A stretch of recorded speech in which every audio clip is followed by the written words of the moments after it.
Sovereignty is an artificial soul. There is a subtitle.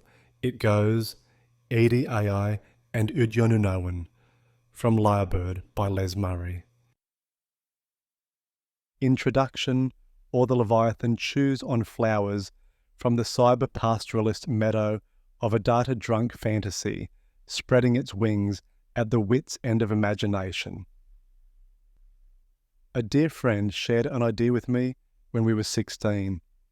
He wondered if it would be possible to tell the future by having access to enough data on what everybody was doing and thinking.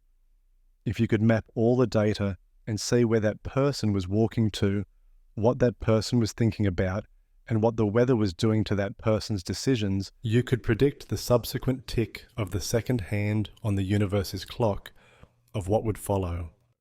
Later, we would learn this is how meteorology and economics and all manner of predictive science operates, but at the time it felt revelatory. Looking back through history, that feeling reappears often. Thomas Hobbes thought his Leviathan could operate in this manner by regulating society through rational algorithms, and the 20th century found in computer ecosystems the ability to manifest this dream. Every KPI, every standardized school assessment, every recommended video as a monarch of systemic maintenance. Now, with engineers seemingly on the verge of achieving the white whale of binary computation, artificial general intelligence, this dream is once again ramping up. I understand the dream because, in part, it's what I dream about too. When, in Dostoevsky's The Brothers Karamazov, the question of evil is raised in the rebellion section, it is debated whether or not evil should be looked at closely or simply turned away from, whether it is too ugly, too human for rational consideration. If I thought it was possible to eradicate acts of human evil simply by training the laser focus of a civilization's worth of artificially intelligent mathematics at it, with all the necessary philosophical parameters in place, what would I say? At the same time this vision of a puzzle society solved by super algorithms and data analysis is being had, other events are in play. Art is facing an existential threat unlike any it has yet faced. Just when we thought computers were simply going to work on chess, gene therapy, and stock markets, it came for our art, poetry, and music, and one would assume dance, once robots are fluid enough to tango. Artists appear to be saying they'll just carry on without concern, and/or they'll rage against the machine and inject their original creations with viral code to corrupt future mutated remixes, and/or they'll cozy up to technology and collaborate with the latest software. Recently, I've been wondering, as I think about Dostoevsky and our capacity to address bad stuff, if the arts as we know them may one day come to an end, as before, so after, to be replaced by a new disruptive trajectory for output. Hold that thought. The other week, a newspaper in Australia ran an article about the rise of ADHD diagnoses, a mirror headline to the thousands of others across the decades on the rise of autism and so on. Reading the article and then the comments on the article, it was clear the usual responses were coming through. Our diagnostic tools are always getting better at detecting the intricate conditions of neurodiversity. There is less social stigma now about being open about these things. But there was an interesting thread in the comments on the article that was mining another point: the social model of disability. Are the work and lifestyle expectations of people today simply not suitable for those who are neurodiverse, hence seeing more people struggle with daily life in school, at work, and in relationships? Or, put another way, has the version of the world we are living in been designed in a particular way to help a subset of society achieve maximum success at the exclusion of others? Civilization is a sequence of dominant dreams conjured by a few powerful people to provide them and those like them with the maximum ability to retain and expand that power. We are all living in somebody else's dream, somebody's Leviathan. I'm living in the dream of capitalist economists who arbitrate the value of groceries and celebrity wages and war, of technologists who taught me to mediate digital affection, of proxy behaviorists who showed me how to look someone in the face and smile broadly with an outstretched hand, ready to grip and move north and south. There is a connecting narrative here. The social contract we're signing when we show artificial intelligence, the menu being served at the big data buffet, the role of the artist in a post-art culture, and the subterfuge of our dreams at the end of history. Data is life, all art is theft, and the future is cancelled. All is right with the world. Set 1. To bring to bloom the million-petaled flower. If, 2 years ago, you had told my father that it would be possible to type a half-dozen words describing a scene of his choosing, and then a half-dozen more words describing the art genre of his choice, and that 30 seconds later there would manifest a visual masterpiece depicting exactly what was requested, he would have squinted his eyes and wondered how much of the cooking sherry you'd been into.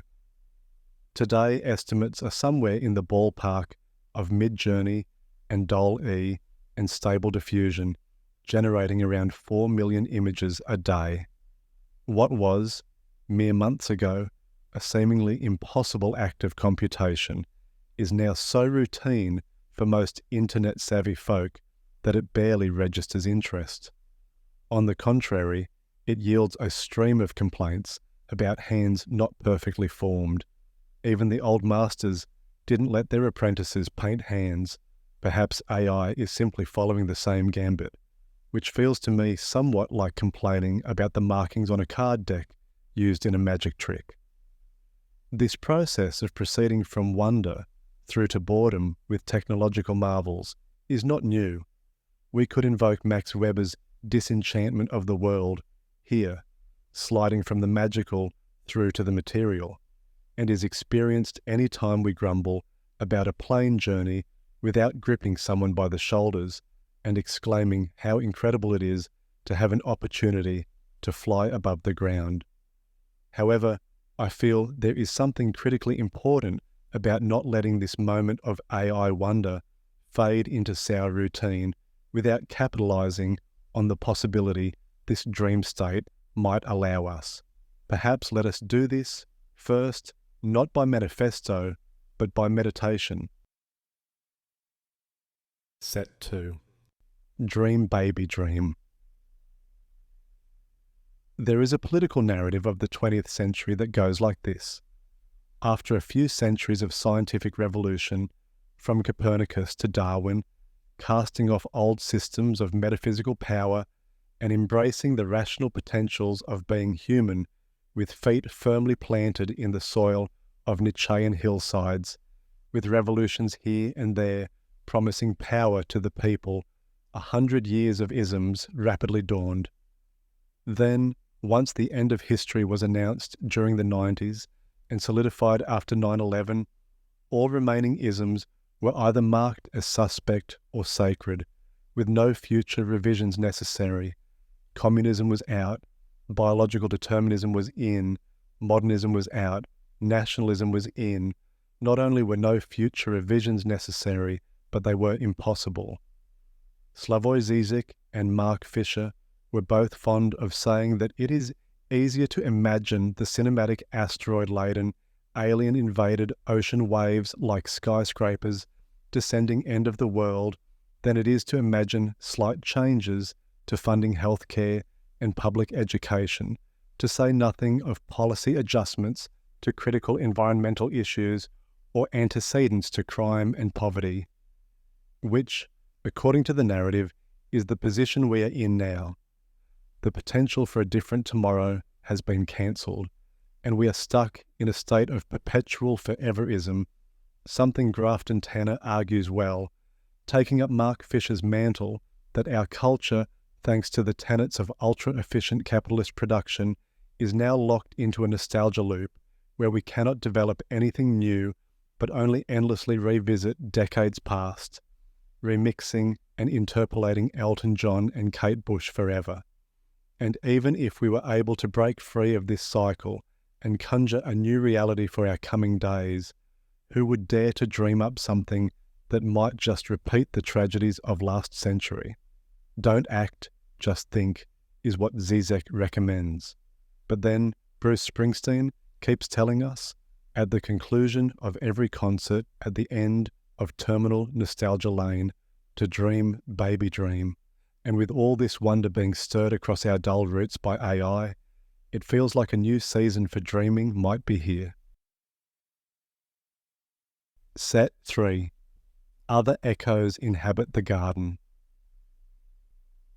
I listened to a podcast interview the other day hosted by electronic musicians and techno-theorists Holly Herndon and Matt Dryhurst as they talked with artist Mariana Simnett about an opera she was putting on.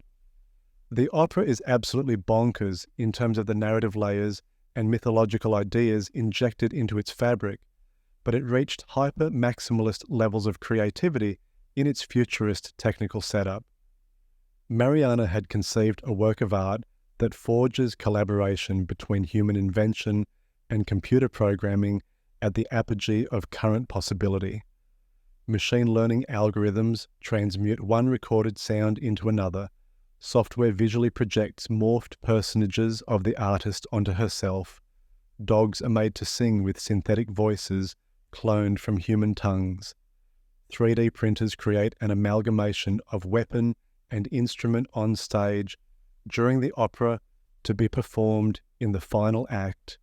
All told, artificial intelligence and the latest software and hardware is stretched to its present real-world capacities in the service of profound art. It's quite a feat. After processing all that I heard in the podcast, my next thought was of how temporary this situation might be. Collaboration with artificial intelligence, I mean. At the moment, it is like a child savant who can calculate the world from the sand grain fragments of universe. It sifts across one palm, while we hold firm its other outstretched hand, but we know it will not remain a child for long. The tool that today we ask to edit our essays and paint our artworks and transpose our symphonies will soon see these tasks as childlike and will surely seek to put away childish things. It already makes us feel this way. If you are an artist of any discipline and you ask AI to create or collaborate on a work within your wheelhouse of expertise, you cannot help but blush at its mastery. Less and less these days do you see people chuckle at something AI seems to fail at doing. A satirical website here in Australia sent out an end-of-year postcard to subscribers, written using AI, to show how poor current AI is at writing something genuinely witty. But what is the shelf life of this superiority? Set 4. The child is the father to the man. Here is one potential narrative for the near future. Collaborating with AI in the manner Mariana Simnett did for her incredible opera is the last breath of what we consider traditional human creativity. The entire history of art, from cave paintings through to the heights of realism and then its abstraction and finally putting dead sharks in a tank, was with a view that humans would understand themselves and their environments better. We've done a fine job of trying to interpret our subjectivity through the manifestation of visuals, but the project deadline has arrived. It's time to submit it all at the altar of AI's Library of Babel, where it will be, has been processed. So too, for novels and all musical compositions, and dance and drama and decoupage. What more did we hope to be able to say that AI can't synthesize and take further? The likes of Adam Curtis would say that art as a force for cultural change has never succeeded, Consider the countercultural art of the 1960s, he has said. Artists, musicians, writers, the lot, tried to express themselves as a way of interrogating society to then influence alternative ways of living, more authentically, less conservatively. But how could they compete with the politics of power and banking that control the universal rudder? Their art became a shout into the void, a shout and a void that was commercialized to the extreme during the end of history 90s as conceptual art tried to say something but ended up saying, according to art lovers and critics like Matthew Collings, very little. What message is Jeff Koons trying to transmit that can't otherwise be gleaned for less money from a Bill Hicks punchline? Francis Bacon is pathos incarnate. How does that impact our response to evil? Should art only be utilitarian? Absolutely not. My aesthetic is hinged on art, hopefully never being used in the service of money, let alone other perfunctory relationships. I agree, though, with Nietzsche's edict that there is no such thing as art for art's sake. Even if it is not explicitly political or moral, it is always trying to strengthen or weaken particular human valuations. I believe the impact of AI will change very little the intention of any individual artist who wants to paint, write, and compose music.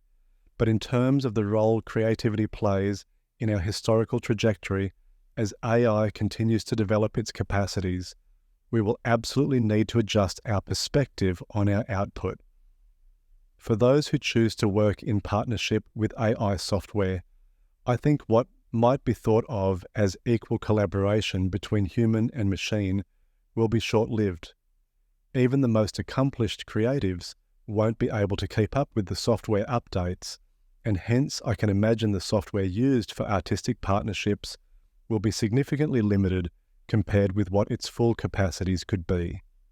It'll be somewhat like communities of present-day electronic musicians using archaic text-based tracker programs and cassette players for composition, nostalgic eccentrics tinkering with intentionally basic technology for the sake of retroactive fun. It reminds me of that famous final dialogue in the movie My Dinner with Andre. A baby holds your hands, and then suddenly there's this huge man lifting you off the ground, and then he's gone. Where's that son? Where's that son?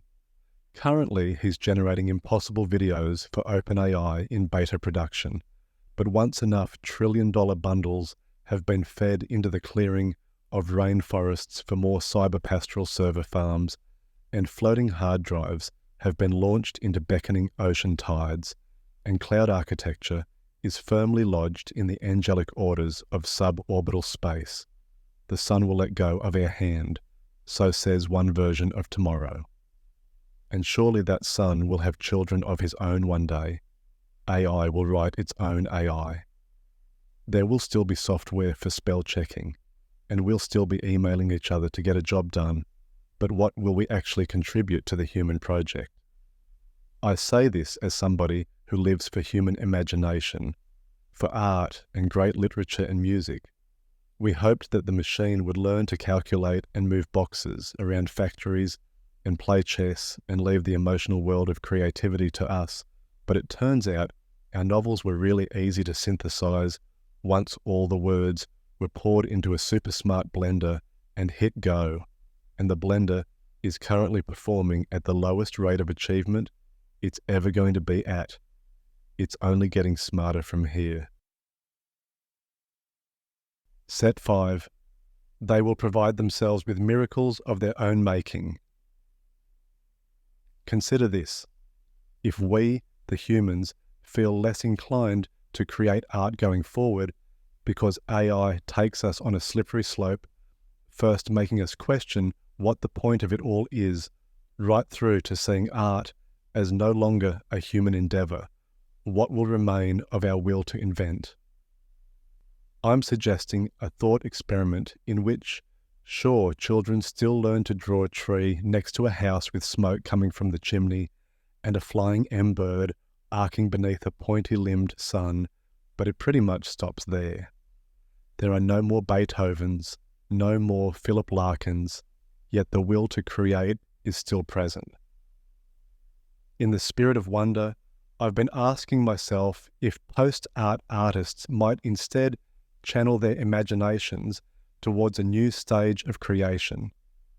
If first the world was observed without representation, and then the world was represented, what if next the world was engaged with via a state of post-representation? That is, artists were committed to the production of something approaching the performance of existential moral solutions, like Gilbert and George infused with Chomsky. Beyond what we think of as performance art, though, think the creative apogee of the Beatles, but transmuting that talent into a life dedicated to a state of profound communal absolution. It was said of Goethe that he made his life into a work of art. Okay, but what would it look like if he had channeled his genius into living in a manner that elevated the potential of the entire human project?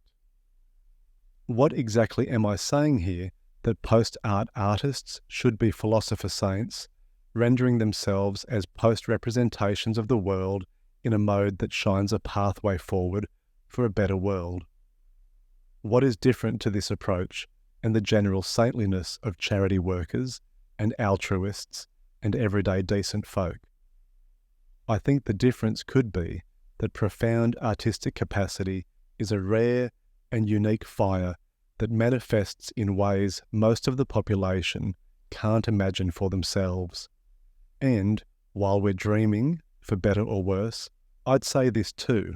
While I don't necessarily see an extended future for collaboration between present-day artists and artificial intelligence, I think that this would be a necessity for the post-art condition. Collaboration with AI beyond art wouldn't be about an artist trying to keep up, or not, with the boundaries of the software. AI would be intentionally set to task at its highest possible capacity in service of what the post-artist had approximated as ways to address real-world human dilemmas. Our human role would be to engage socially with humans and animals and plants, and to do, for example, what Dostoevsky raised the spectre of in terms of facing evil without looking away, and to then conjure ways of allowing AI to help us make inroads towards these goals.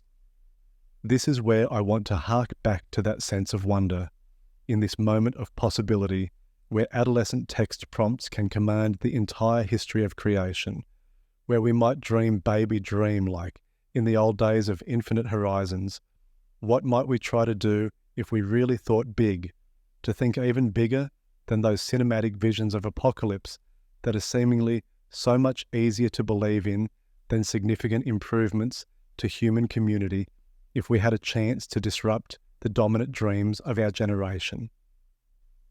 David Graeber, an anthropologist who was a central figure of the Occupy Wall Street movement, wrote in his book The Utopia of Rules that the ultimate hidden truth of the world is that it is something we make and could just as easily make differently. With his wife, Nika Dabrowski, they set up the Museum of Care, a shared space for communication and social interactions that nourish the values of solidarity, care, and reciprocity.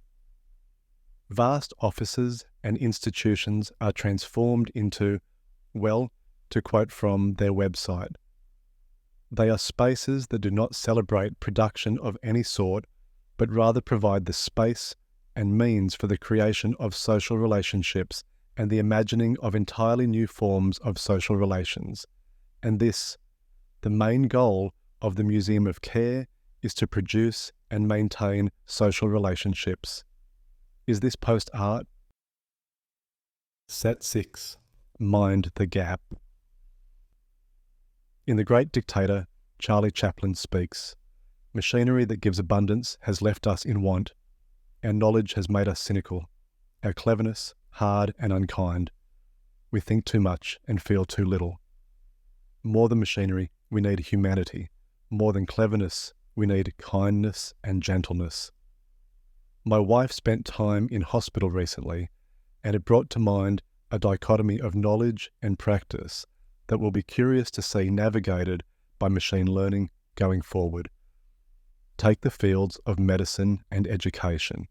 We know more than ever before about diagnosing and treating health conditions and teaching children how to read and to socially flourish. That is without question. The amount of research conducted across these avenues during the past century has been immense, although one might point to evidence that replicating the findings of scientific research is not easy, and that the results of one study are very rarely able to be found again in subsequent studies. And yet there has been a firm trajectory from certainty to uncertainty across the last 100 years that fragments factual stability. This is such a basic statement in 2024 that it barely registers interest. We lived through the transition from modernism to postmodernism, from truth to interpretation. It's part of any courtroom drama.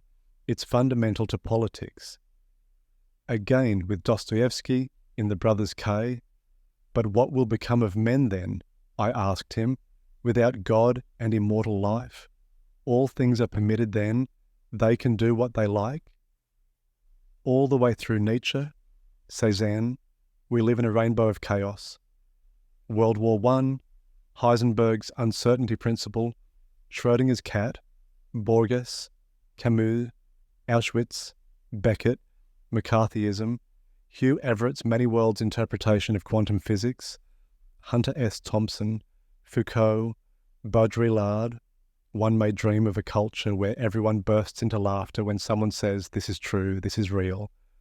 WrestleMania, Umberto Eco, Frederick Jameson, MTV's The Real World, Google, the Iraq War, social media, Colbert. Reality has a well-known liberal bias, post-truth politics, deep fakes, and maximalist life on the internet as we know it. That without God and immortal life line from Dostoevsky is always going to be the big one. For the rest of human culture, one would assume, thus spake Zarathustra. Without a metaphysical benchmark, all the physical stuff just ends up feeling like we've just made it up, which is why personal truth is so important now. When my wife was in hospital, there were a lot of questions about what she was thinking and feeling, about what she would like to do going forward. The same in schools, in all social domains really. The evidence-informed, no longer evidence-based pyramid seeks to combine research, practice, and the lived experience of the end user. But even more than this, keep in mind, we're talking about this in relation to what knowledge will look like within the hallways of AI's megabrain. What would Gödel and Hegel say about all this, about the value of what AI can actually know? Kurt might venture that recursive systems of axioms cannot be complete. Georg might point to the ontological gap in Kant's noumenal world structure, and the modern ones, the likes of Ian McGilchrist, his portrait of the brain as being two hemispheres always in dialogue between dualisms, those binary, concrete yes or no facts about the world, and infinitudes, impressions of the whole state of something beyond discrete fact. Just sit with that for a moment, the idea that a brain in two halves can house one half of the brain that thinks in binary terms and another half of the brain that thinks in infinities. A mirror structure that fosters a dialogue between dualisms and infinitudes. Will an AI, or let's say AGI brain, provide itself with a similar mirror, or will we be its mirror? Perhaps that will be our role, to reflect, to help truth separate and dissolve. Coda, DSM-6, Neurotopian Adaptation Splendor. Jaron Lanier, godfather of virtual reality and tech wisdom savant, said in an interview from last year that artificial intelligence is actually not very complicated. He said this in response to people in the tech industry claiming that AI was perhaps becoming sentient developing its own consciousness. His recommendation was to take a step back from magical thinking and consider what machine learning actually is. At its foundation, it links tagged text and images together, an incredibly basic procedure, but because it happens on such a massive scale, with such immense sets of data, it begins to boggle our mind in a way that belies its underlying simplicity. I can remember, during my university days, attending a debate between a local society of atheists and a group of intelligent design Christian scholars. The intelligent design folk made their arguments based on the huge statistical improbability that life could have emerged on Earth, as it has, by pure chance. This all sounded startling at first, but when you took a step back and considered that it only sounded this way because big numbers are difficult for us to process. The statistics and numbers meant nothing. 1 in 300 trillion sounds like a wild statistic to a human with a meager capacity for mathematical thinking, but to nature, it's literally meaningless. What am I getting at here?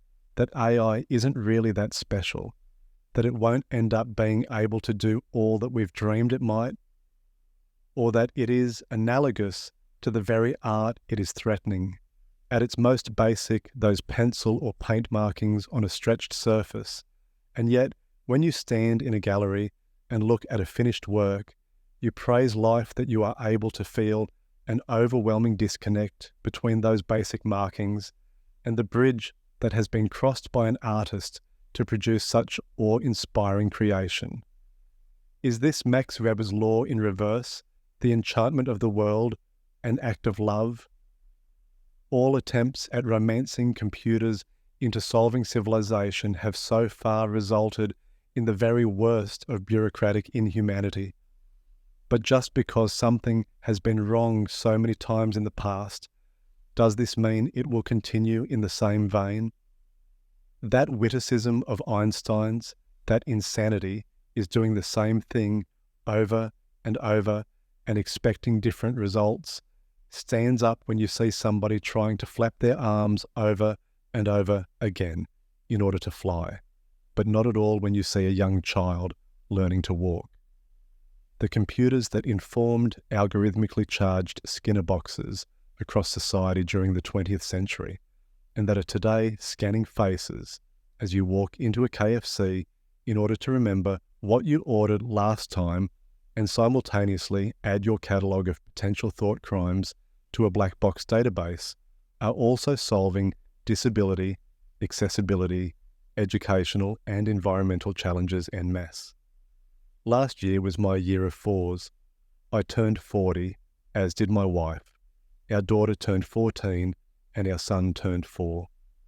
This has activated a heightened sense of temporality in me, this observing of the changing seasons across my household, to say nothing of my aging parents. When I look at someone on the street these days, I am struck by how fleeting the moment is, not only in the Nabokovian sense that life is just one small piece of light between two eternal darknesses, but in the Proustian manner too, in terms of what remains of a person after we first come to know them.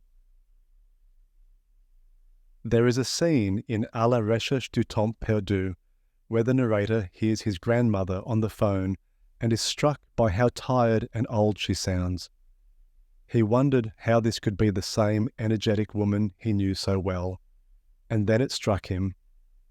When you see somebody all the time in person, for years on end, they present to you only as the snapshot you first had of them.